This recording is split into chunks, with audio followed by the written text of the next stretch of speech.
CBS News Philadelphia in your corner with a way out of debt. I'm Josh Sidorowicz coming to you live here from the CBS News Philadelphia newsroom, where if you scan the QR code that we're going to put up on your screen here right now, you can connect with one of these credit counselors here from Money Management International. It's a nonprofit financial counseling agency, and they are here to chat with you live for free and confidentially. If you have questions about money, about getting out of debt, you know, debt can happen to anyone, but talking about it here is one of the most important things, because shame and silence around money can make it harder for a lot of people to deal with it. And this Temple grad you're about to meet says that seeking help is how she ultimately found hope to get out of debt.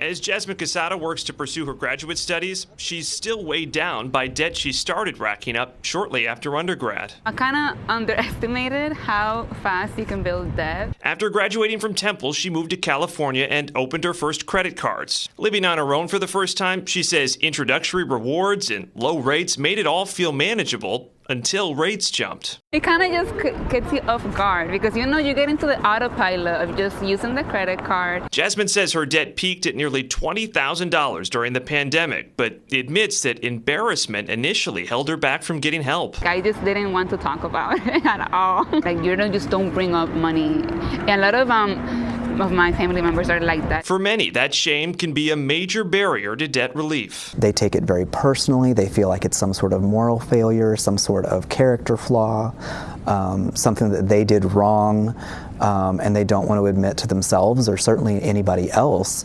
that it has kind of gotten out of control. Thomas Nitchie says that credit counseling offered by nonprofits like Money Management International can offer judgment-free support. Jasmine says MMI's counselors worked with her creditors to lower her interest rate and put her on track to pay off her debt within 4 years.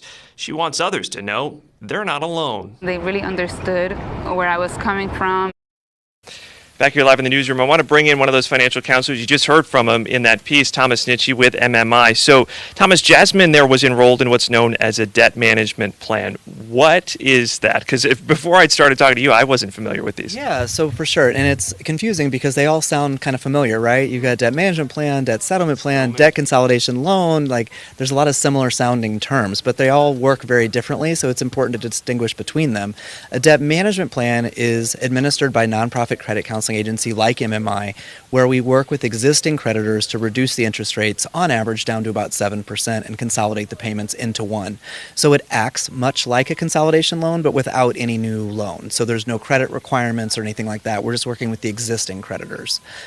One of the great things about a debt management plan, though, is that most creditors will re-age the account when they're enrolled. And what that means, it's a fancy term that just means that they will bring the accounts current without making up the past due payments after 3 months on the plan. Okay. So it's really helpful for people who have started to fall behind and who can't get caught up.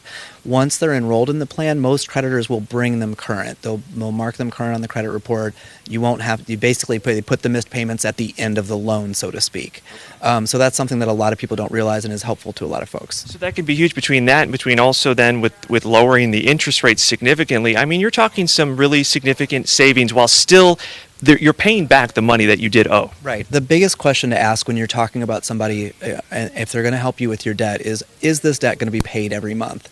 Because if they say no, that usually means that you're engaged with a debt settlement company, because the way that works is you save up money over time and then they settle with the creditor. They offer them a lump sum payment, usually about half of how much you owe at some point in the future.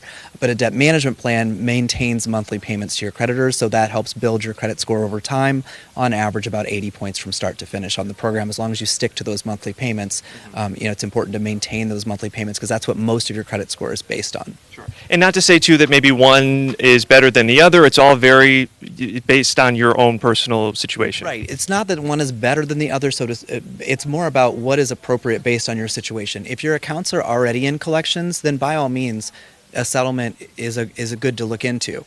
But you don't want to intentionally default and go into collections just because you want to try to get a settlement, because by the time you add up the amount of interest and late fees and the debt settlement fee and the 1099 that you're going to probably get at the end of the year on the taxed amount that you're forgiven, you may not end up saving anything at all. See, and that's what's so important. So that's what these counselors can help you kind of navigate and figure out. Again, if you scan that QR code on your screen, you want to know which direction to go in, they are here to help you live chat.